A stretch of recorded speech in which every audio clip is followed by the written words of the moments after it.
इतिहास लिखा है इसमें, कुछ खास छिपा है इसमें। इतिहास लिखा है इसमें, कुछ खास छिपा है इसमें। मर्यादा है, कोई वादा है, विश्वास रखा है इसमें।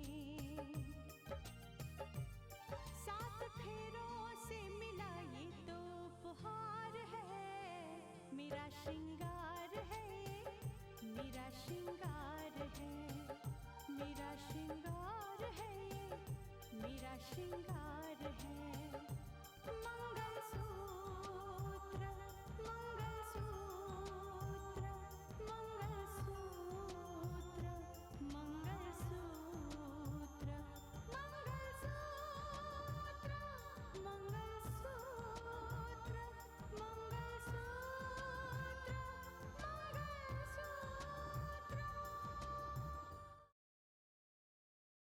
लेकिन एक बात याद रखना, अगर वो घर छोड़कर चला गया तो सारी जिंदगी खून के आंसू रोती रहोगी। क्यों जी, हमें फिर से शादी की बात करनी चाहिए ना? तुम ठीक कहते हो शारदा, मैं खुद उनसे शादी की बात करूंगा। माँ को भी घर में बहू लाने की बहुत जल्दी है और मुझे भी उस दिन का इंतजार है। मैं जिस दिन से इस घर में आई हूँ हमेशा वो ताने देती रहती है, हमेशा मौके ढूंढती रहती है। मैंने कुछ नहीं कहा, आज मेरी वजह से बड़े पापा का इंसल्ट कर दिया। बस आदित्य प्रताप से दूर ही रहना, क्योंकि उनकी नजर बड़ी गहरी है। अच्छा पापा, भाई जी ने इसके एडमिशन की बात कर ली है, तो आपको फिक्र करने की कोई जरूरत नहीं। बहुत मेहरबानी है आपकी। अरे क्या मेहरबानी, बड़ा अच्छा कॉलेज है, घर के नजदीक है। लो बेटा।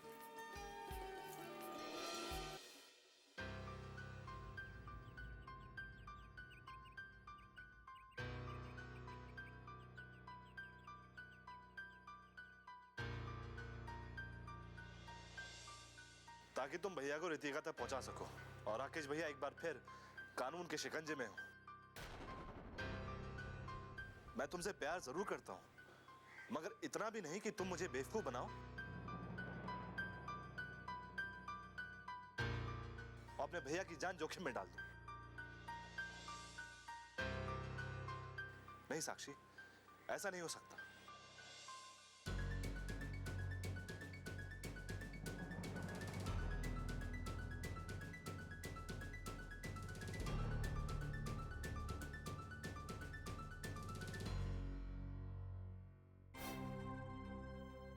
किससे मिलना चाहती थी साक्षी?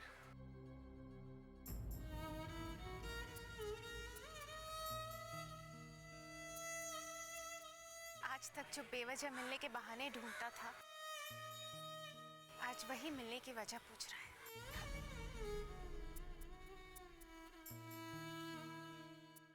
खैर, तुमसे फोन पे बात करने के बाद मैंने इस बात का तो अंदाजा लगा ही लिया राहुल की तुम्हारे दिल में क्या चल रहा है।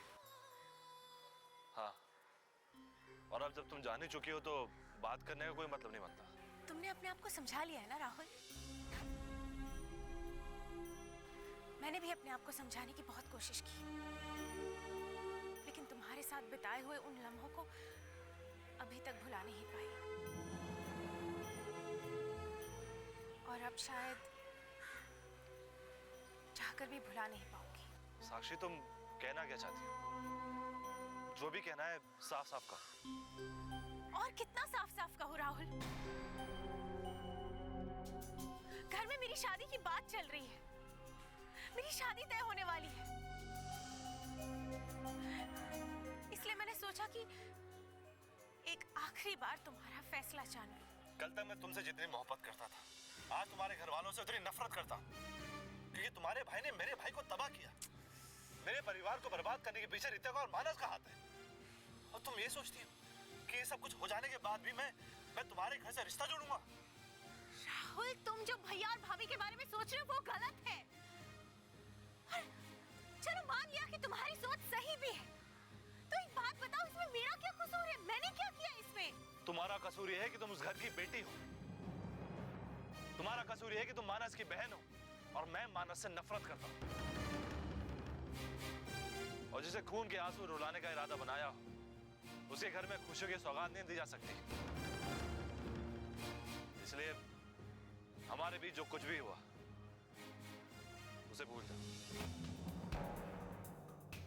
और अब मैं तुम्हें कुछ और नहीं दे सकता।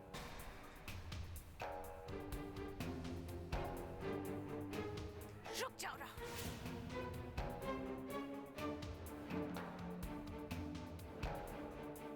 अब मुझे सिर्फ एक ही बात पे पछतावा है कि मैंने तुम्हारे प्यार पे भरोसा किया।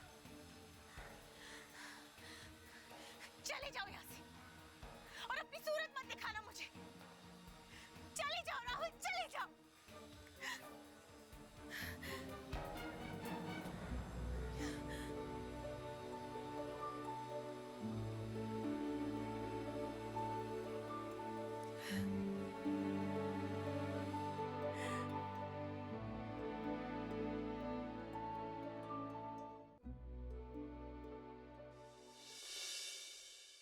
रितिका, ये कोई बड़ी बात नहीं है।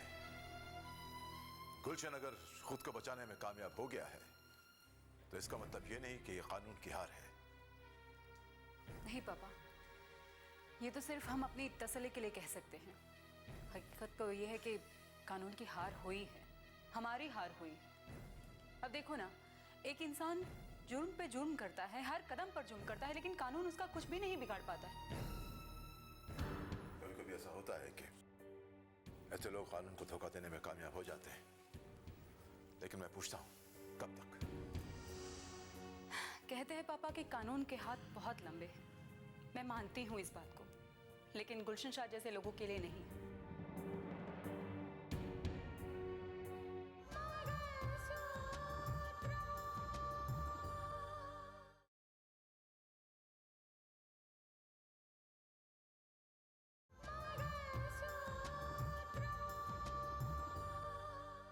ऐसे लोग कानून को धोखा देने में कामयाब हो जाते हैं, लेकिन मैं पूछता हूं, कब तक? कहते हैं पापा कि कानून के हाथ बहुत लंबे हैं। मैं मानती हूँ इस बात को, लेकिन गुलशन शाह जैसे लोगों के लिए नहीं। अब देखो ना, हमें कानून के दायरे में रहकर काम करना पड़ता है, लेकिन गुलशन शाह जैसे लोग, वो तो कुछ भी करते हैं। अपने आप को बचाने के लिए, अपना काम निकालने के लिए किसी भी हद तक जाते हैं। तुम ठीक कहती हो बेटा। हमने तो यही सोचा था कि गुलशन शाह की गिरफ्तारी होते ही सारे पर्दे उठ जाएंगे और बातें खुलकर सामने आ जाएंगी। अफसोस, मैंने जो प्रण किया था, मुझे लगता था कि बस अब वो पूरा हो चुका है, और अचानक से ये खबर आई कि गुलशन शाह जिंदा है। अब तो मुझे ऐसा लगता है कि वो राज तक मैं कभी नहीं पहुंच पाऊंगी। ये इतना आसान नहीं है। हमारी टक्कर गुलशन शाह जैसे इंसान के साथ है। वो कोई छोटा मोटा इंसान नहीं, बहुत शातिर है। खुद को बचाने के लिए वो कोई भी रास्ता इख्तियार कर सकता है। बेटा, ये लड़ाई तो चलती रहेगी और भगवान करे जल्द से जल्द तुम्हारा प्रण पूरा हो जाए।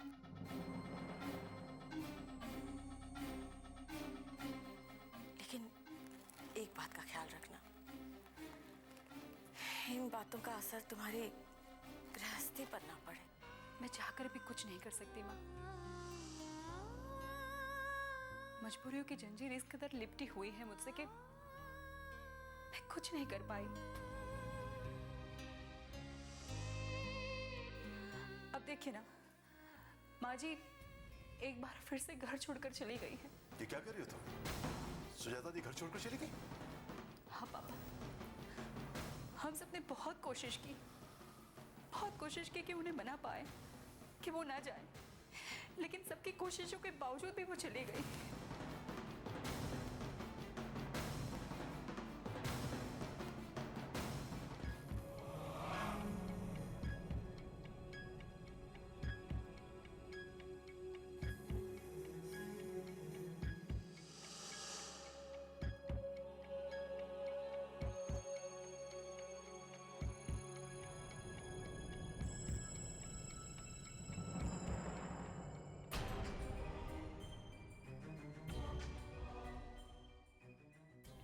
आपको पता नहीं जैसा, वो दोनों तो गांव चले गए। अच्छा, जी, पता नहीं क्यों अर्जुन ने श्रीधर और अंजना को गांव वापस भेज दिया। वैसे दोनों अर्जुन से नाराज थे। नाराज है? क्यों? जी, कुछ ना कुछ बात तो जरूर है। वैसे अर्जुन आता है आपको बस मिलने? अर्जुन तो यहाँ कभी भी नहीं आता, लेकिन आजकल तो श्रीधर जी और अंजना जी भी नहीं आते।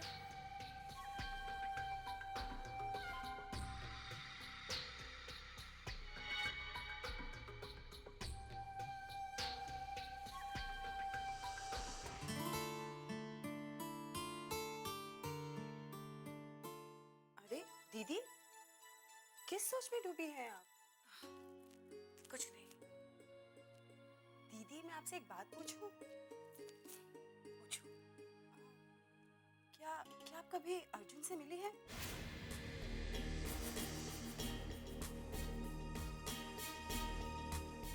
नहीं। लेकिन ये सब तू क्यों पूछ रही है? वो मैंने सुना था कि उसका चेहरा बदल गया है। बस जानना चाहती थी कि अब वो कैसा लगता है। उस वक्त गांव में तो वो बहुत ही मायूस रहता था और हरदम घर में ही रहता था, क्योंकि उसे कुछ याद ही नहीं था। याद तो शायद उसे अभी भी कुछ नहीं होगा, और ऊपर से उसका चेहरा भी बदल गया है। तुम्हें इन बातों से क्या लेना देना? तुम यहाँ पढ़ाई करने आई हो ना, तो फिर पढ़ाई करो। ठीक है दीदी, मैं तो बस यूं ही पूछ रही थी। हमने श्रीधर और अंजना को इसीलिए गांव भिजवा दिया क्योंकि वो बात खोल सकते थे। लेकिन राधिका भी तो गांव में राकेश से मिल चुकी है, उसे पहचानती है, और कभी भी वो घर में सबके सामने बता सकती है कि गांव में श्रीधर और अंजना के पास रहने वाला राकेश ही था। और ये भी बता सकती है कि उसका चेहरा बदल चुका है। अगर ऐसा हुआ तो सारा के सारा प्लान गड़बड़ हो जाएगा। दीदी, आप क्या सोचने लगी? देखो राधिका, इस घर का क्या माहौल है, किसको क्या चीज अच्छी लगती है, किसको बुरी, ये सिर्फ मुझे ही मालूम है।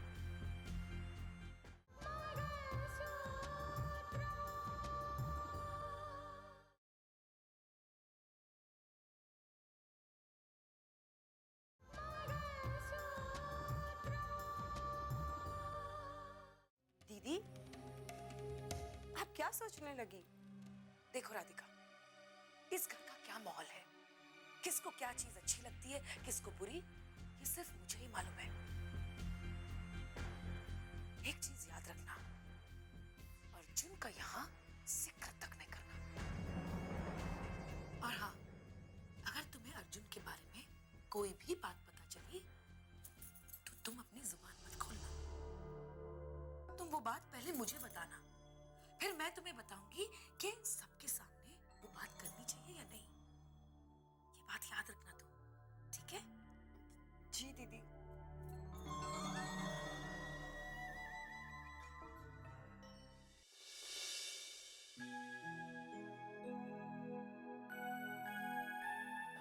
आ गई तुम? क्या हुआ मानस, इस तरह से क्यों बुलाया? डैड का फोन आया था, रितिका वापस आ रहे हैं।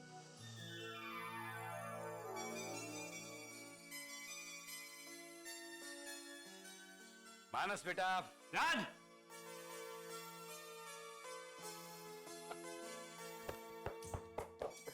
वेलकम बैक पापा। जीती रहो, तुम्हें जिंदगी की तमाम खुशियां मिले। अरे आइए ना। और सब कैसा रहा?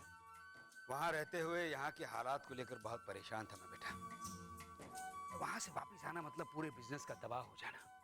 भाई साहब ने पूरी जिम्मेदारी मुझे दे रखी, लेकिन मुझे इस बात की तसल्ली थी कि भाई साहब यहाँ पर हैं। बिल्कुल सही कहा आपने। वैसे आप यहाँ होते भी तो कुछ बदल नहीं जाता। जो लड़ाई हमें लड़नी थी वो हम लड़ ही रहे थे।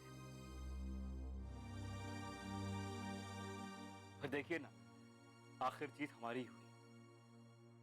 पापा, जब आपने मुझे फोन किया था तो मैंने आपको इसीलिए मना किया कि आप जज्बात में आकर यहाँ चले तो आते, लेकिन फिर वहाँ का बिजनेस हमें नुकसान होता ना। और बड़े पापा इस बात से बहुत नाराज होते। डैड, बाहर जो मुश्किलें थी उन्हें तो हमने सुलझा दी, लेकिन जो घर की मुश्किलें थी उन्हें हम सुलझा नहीं पाए। शायद आप नहीं जानते, माँ नाराज होकर घर छोड़ के चली गई। मुझे मालूम है बेटा, भाई साहब ने मुझे सब कुछ बताया था। बाहर के लोगों से लड़कर तो इंसान जीत भी जाता है, लेकिन हार हमेशा घर वालों से ही होती है।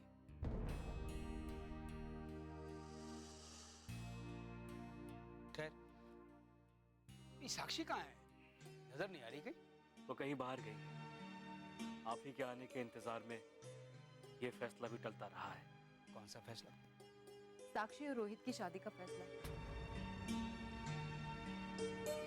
बड़े पापा, आप तो जानते ही हो घर का कुछ ऐसा माहौल था और आप यहाँ थे नहीं तो शादी को हमें टालना पड़ा। लेकिन अब आप यहाँ आ चुके हो ना, तो आप बताइए हमें क्या करना चाहिए? आप लोगों ने सोच लिया है तो बिल्कुल सही, और अगर साक्षी भी यही चाहती है तो फिर मुझे क्या एतराज हो सकता है? पापा! अरे साक्षी बेटा! आजा आजा I miss you, पापा। Me too. कैसी है तू? मैं ठीक हूँ। ये तो बड़ी अच्छी खबर है रितिका के संत जी वापस आ गए। अब उनके आने से ना सारी प्रॉब्लम्स खत्म हो जाएंगी, समाधान हो जाएगा। समझते हैं ना वो? हाँ, मैं उनसे बात करूंगा, जरूर करूंगा। Okay, take bye. अरे वाह वाह वाह वाह, अरे जीती रहो। आज कॉलेज का पहला दिन है बेटी, हम सबका प्यार, हम सबका आशीर्वाद तुम्हारे साथ है। दीदी भी हमारे साथ जा रही है। आज पहला दिन है ना कॉलेज का, और बापू का भी फोन आया था, वो भी वहीं पर है। हाँ, भाई तुम्हारे एडमिशन की सारी फॉर्मेलिटीज तो पूरी हो गई। फिर भी अगर वहाँ कोई प्रॉब्लम आए ना मुझे बताना, ठीक है? जी भाई जी, अगर पापा ने इसे यहाँ भेजा है तो वो सिर्फ आपके भरोसे। उन्हें ये पता है कि इसे यहाँ पे कोई तकलीफ नहीं होगी, और हम सब है ना इसका ख्याल रखने वाले। तकलीफ कैसे होगी? कोई तकलीफ नहीं होगी इसे। देखो बेटी, ये घर हो या घर के बाहर, किसी भी चीज की अगर जरूरत पड़े तो हमें बताना। लेकिन एक बात का ध्यान रखना कि यहाँ अगर पढ़ाई करने आई हो तो पढ़ाई में ध्यान देना। जब इंसान का कोई मकसद होता है ना, तो इंसान उस मकसद से भटकता नहीं है। जी आप बिल्कुल ठीक कह रहे हैं।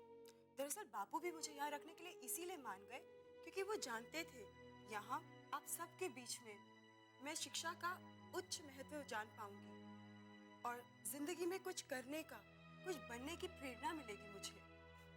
और सचमुच एक बात बोलूं तो यहाँ आने के बाद मेरे दिल में भी ये बात आई है कि मुझे कुछ तो करना है, कुछ बन के दिखाना है। चलो चलो, अब देर हो रही। जी दीदी। Good luck.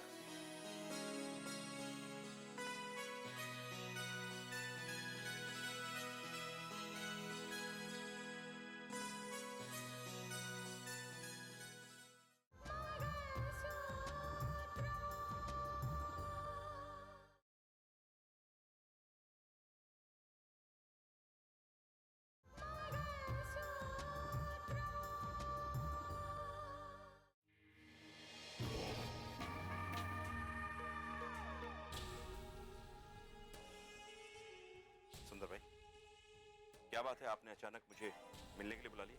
अरे बैठिए तो सही।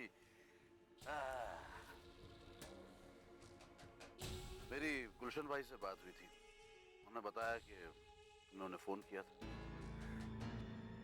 अब सुंदर भाई, बात तो करनी पड़ेगी ना। अब आप देखिए, जो कुछ भी हम लोगों ने किया वो सब साथ साथ किया। अब आप दोनों ने तो अपना गला बचा लिया, और मेरा गला तो कानून की मुट्ठी में आने वाला है। सुंदर भाई, मुझे बचाने की कोशिश भी तो आप दोनों को करनी चाहिए। करेंगे ना भाई, कह दिया तो कर देंगे। मेरी गुलशन भाई से बात हुई थी तो उन्होंने बताया कि मामला किस हद तक पहुंच चुका है और उसे आगे बढ़ने से कैसे रोका जा सकता है। क्या है कि मामला इस कदर खुल चुका है ना कि उसे रोकना इतना आसान नहीं है जमाल भाई। क्या क्या कह रहे हैं आप? वही कह रहा हूँ जो सच है। तो भाई आपको झूठे दिलासे देने से क्या फायदा। देखो क्या है जमाल, हर बात को रोकने का एक वक्त होता है, और मुझे लगता है कि शायद इस मामले को रोकने का वक्त हमारे हाथ से निकल चुका है। मेरा मतलब है छानबीन इतनी आगे पहुंच चुकी है कि अब इस छानबीन को रोक पाना इतना आसान नहीं होगा। आखिर इसका मतलब क्या हुआ? मैंने पहले भी आपसे बात की थी और आपने मुझे ये उम्मीद जताई थी मामले को आगे बिगड़ने से पहले ही संभाल लिया जाएगा, और अब आप कह रहे हैं कि बात हाथ से निकल चुकी है। अरे अरे अरे, आप तो बिला वजह खफा हो रहे हैं जमाल भाई। उस वक्त भी मैंने आपसे सच कहा था और आज भी आपको धोखे में नहीं रखना चाहता, इसलिए आपसे सच कह रहा हूं। गुलशन भाई ने बताया कि आपको आगाह कर दूं। क्या है, देखिए हमने इतने गुनाह किए, इतने जुर्म किए, तो एक आध जुर्म की सजा भुगतनी पड़ी तो उसमें क्या फर्क पड़ता है जमाल, है कि नहीं? है ना? और फिर हम लोग तो आपके साथ है ही ना। और हाँ, इस बात का ख्याल रहे कि हम आपके साथ हैं, ये बात कानों कान किसी को खबर नहीं होनी चाहिए, वरना वो परेशानी तो अपनी जगह है, बिला वजह आपको हमारी वजह से भी परेशान होना पड़ेगा।